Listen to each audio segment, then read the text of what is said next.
If you're planning for this contingency, in worst case scenario, oh, gee, I have too much money in my Roth. I'm not going to spend it now because I worked at 65.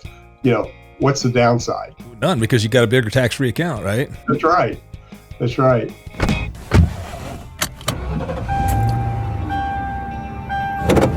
Starting your route to retirement. Welcome to the Guided Retirement Show. I'm your host, Dean Barber. My special guest today, back for the third time, Marty James. He's Managing Director for Modern Wealth Management in our Indianapolis office. We're going to tackle a subject today that I think can get everybody excited. We're going to talk about the Affordable Care Act, and we're going to talk about how you can qualify for the Affordable Care Act tax credits or the subsidies so that you can greatly reduce your cost of health insurance pre-Medicare. Please enjoy my conversation with Marty James. Marty James, CPA, Managing Director of the Modern Wealth Indianapolis office. Welcome to the Guided Retirement Show. Good to have you here. Hey, glad to be here. Exciting topic today. Yeah, we're going to talk about the UCA, the Unaffordable Care Act. No, the UCA, Unaffordable Care Act.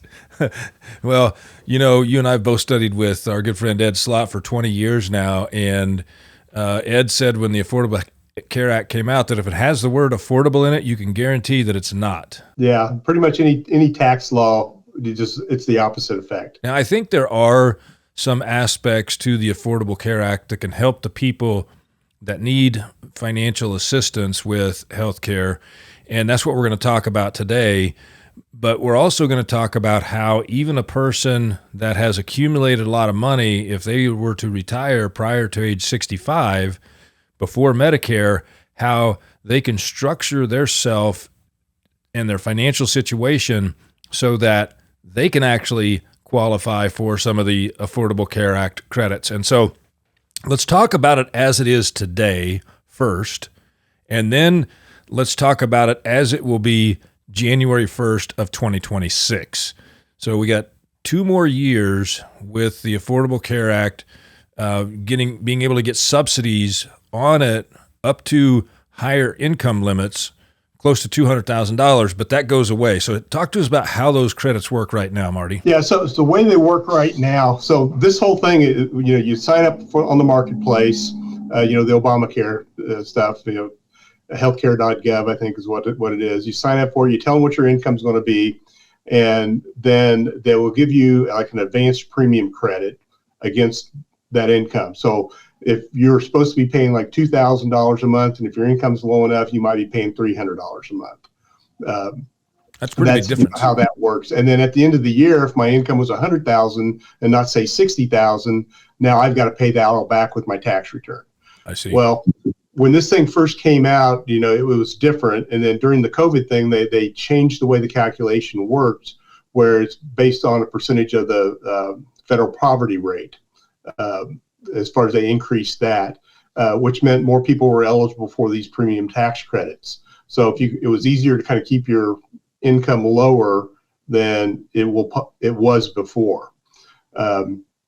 Perfect example is now one of the places where people can go and actually kind of play with this is the Kaiser Family Foundation ACA calculator. It's out there on the net. So you can actually calculate, you put in your household income, and household income is not necessarily your taxable income or your AGI. If you're on Social Security, you have to include the total Social Security benefits in that household income. So it's a little different calculation there. But you can go out there and you can play with it and say, okay, if I get my income down to here, here's what it's going to look like. Then you can also, as you're doing the search, look for the 2020 calculator, plug in those same numbers and see what the difference is. It's dramatic. The income that you're speaking of, income to you as a CPA and income to the government means something different than income to an individual. So their definition of income is how much is coming into my checking account that I can spend every month. But that's not the definition that you as a CPA thinks about it. Then that's not the definition the way that the government thinks about it, correct? Correct. So like if I have money in my Roth account and I take that out, that's not counted as that household income. So that's one of the secrets to getting your income low enough to qualify for these ACA credits. Because literally what happens to people who retire earlier, their actual tax rate is higher in those first few years until they're 65 than it will be going forward. So the idea is to kind of plan for that. So what other sources of income would not be considered income in the rules here on the Affordable Care Act? If I took money out of my bank account, or my brokerage account, capital gains and things like that would count. But basically, like my principal payments back to me, my basis would not be considered as income. What about tax-free income from municipal bonds? Is that counted? That would be included. Okay. So it's literally just either A, getting money out of a Roth IRA, using that to live on so that you can qualify for the credits, or B, it would be spending the principal of a bank account or the principal of a brokerage account. Correct. So if a person's going to plan to retire prior to 65, what would you suggest that they do, and how would they set themselves up to qualify for as much of those credits as possible? Yeah, so if they knew that they were going to do it and they had a good idea, based on their financial plan, how much money they're going to need in those early years of retirement, I would literally be looking at funding my Roth 401k and making Roth contributions, possibly even Roth conversions. I'm doing the bracket bumping thing that we always do for sure. But sometimes in this situation, if I know that I'm going to have to try to qualify for these credits, it's worth crossing over the tax bracket.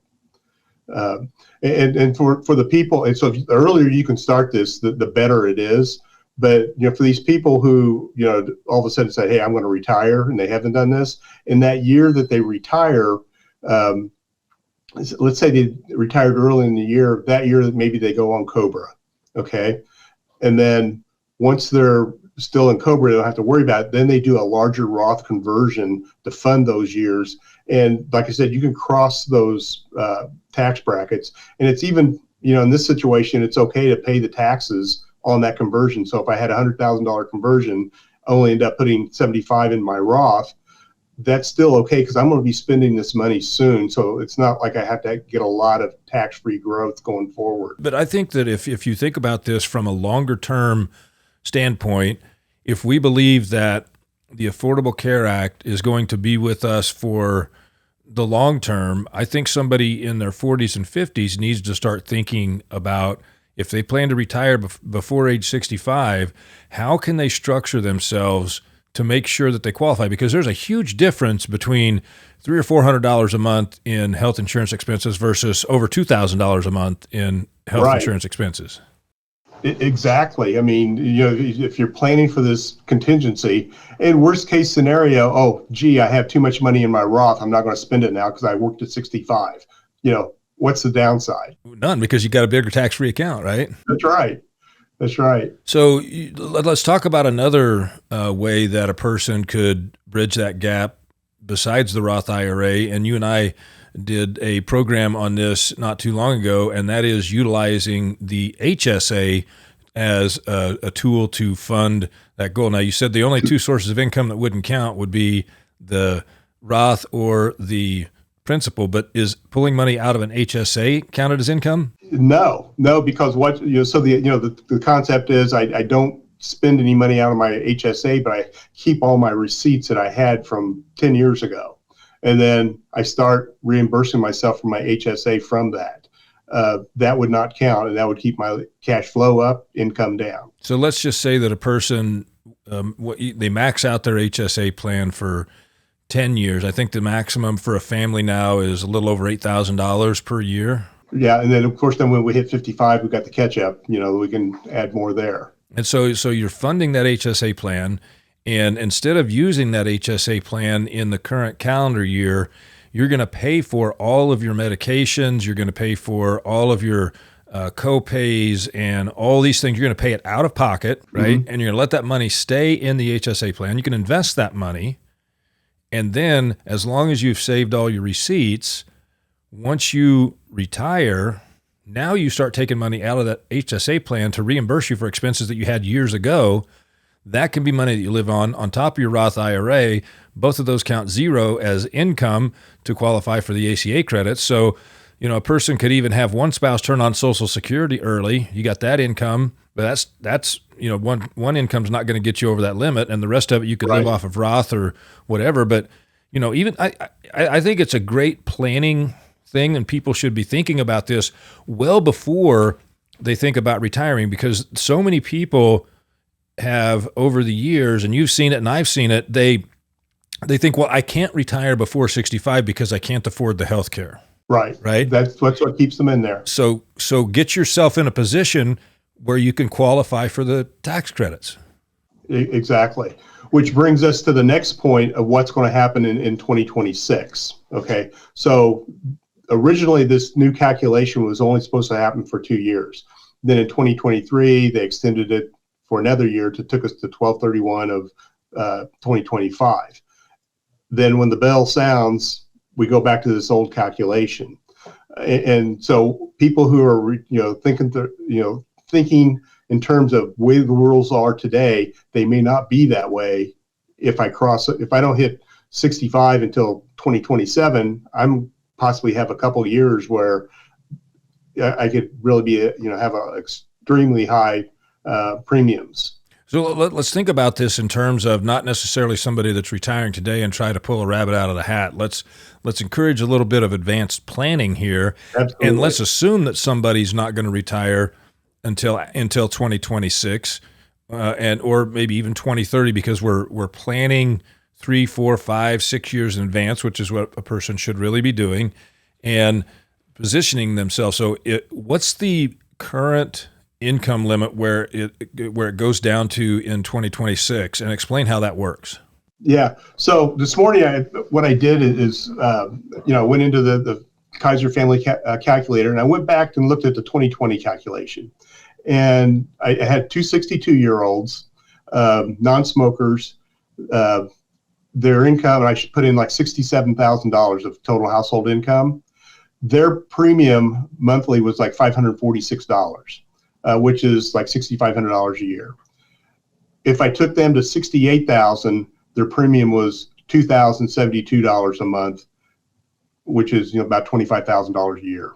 So you have a $19,000 increase in your medical insurance premium for another $1,000 of income.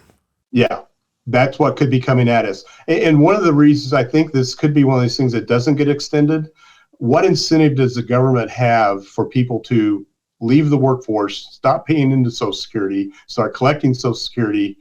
And, I just don't see it.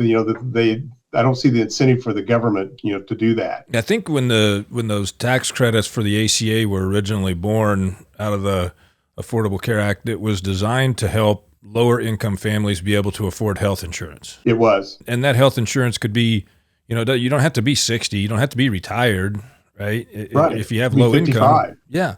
Yeah. If you have low income, you can qualify. But what we're talking about, and the message that we want to get across here, is to the individuals who have been high income earners, who have saved well, who have a decent amount of money saved and are going to be able to actually retire earlier. If you structure yourself so that you got money in Roth IRA, you got money in the HSA, you got principal of taxable accounts that you can spend, can you set yourself up so that you can get all the income that you need to live on, all deposited to your checking account, and still not go over that $67,000 cliff? You can. Absolutely. We've done it. We've done it. And that to me, I would think that that's just as big as tax savings. Oh, it's huge. I consider a tax anything that costs me money because my income, that's a tax to me. Yeah. And so this is a tax. Yeah. And your thoughts on taxes are the same as mine. Let's create a plan and a forward-looking strategy to pay as little tax as possible as a person can over their lifetime. Exactly. So, Marty, from the standpoint of being a CPA, how many people are surprised when you start talking about this? Oh, everyone. Yeah. Yeah. Because it's just not publicized. I mean, the information's not there. I mean, I had people that they were on Cobra thinking that was the cheapest option. And I said, no. Yeah. We can do better than this. Yeah. And here's I think a real issue that most Americans have.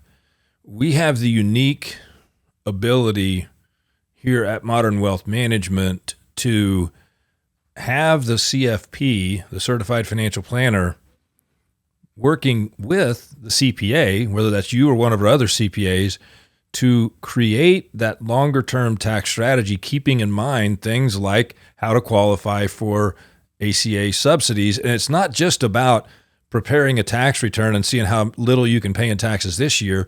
It's understanding that over the long term, taxes are going to be the largest wealth eroding factor facing people in retirement. And the more we can keep Uncle Sam out of our pocket by properly structuring our investments and our income streams, et cetera, the less money we get to send off to Uncle Sam, which is a good thing. Right. Yeah. Yeah. I mean, we've run financial plans that showed that the people were not going to be able to retire at 62 and pay that full premium, based on that. I mean, it just wasn't going to work. Just as soon as we implemented these strategies, all of a sudden they're off the races and they had no issues just because of that tax savings. I mean, you figure you're knocking, $19,000 a year out of your cash flow. That really helps. Yeah. I mean, you think about that, if you add that additional cost to whatever the normal taxes would be on that, I mean, you're talking about a person spending almost a third, really it's more than a third of their money on health insurance. And that's an after-tax premium. You have to pay for your health insurance with after-tax dollars. Yeah, unless you're going to itemize. And of course, that's probably not going to happen. Unbelievable. Well, I think the good news is that if anybody's listening to us here on the Guided Retirement Show, if they're watching us on YouTube or whatever, you need to share this with your friends and make sure that you're getting it to the people that are in their 50s as well. Don't think about this as something that a person that's just now approaching retirement should be thinking of. This should be built into your financial plan all along. And the earlier you start that plan, the better off you're going to be. It's all about, I always say this, Marty, don't ever put your money into something until you know what the rules are to get it out. Right. Right? Yep. And exactly. And what I mean by that is you got to know what the tax rules are, and you got to know what the rules are for things like the Affordable Care Act so that you can pay as little tax as possible and that you can qualify for the subsidies that are out there. We're not talking about something that's shady. We're talking about using the tax code the way that it's written, using the laws the way that they're written to the best advantage of the individual. Yep, exactly. That's what we do here every day. It's what we love to do. And Marty, I appreciate you taking time to join me here on the Guided Retirement Show to talk about this really important topic. Yeah, we see it popping up all the time. And it kind of amazes people. They go, really? Yeah. Well, hopefully we have touched a hot button with a few people and they'll reach out to us to schedule a meeting, and you can do that meeting either virtual, you can do it phone call, or we can do a in-person meeting, however you choose to take us in. Yep. All right, Marty, enjoy the rest of your day. Thank you so much for joining me. All right. Sounds good. Thanks again for joining me here on the Guided Retirement Show. I hope you enjoyed my conversation with Marty James. As always, I encourage you to make sure you're subscribed to the Guided Retirement Show, whether you're using your favorite podcast app or YouTube. If you happen to be on YouTube, go ahead and click that bell icon. That way you're notified every time a new episode comes out. And we do encourage you to share these episodes with your friends.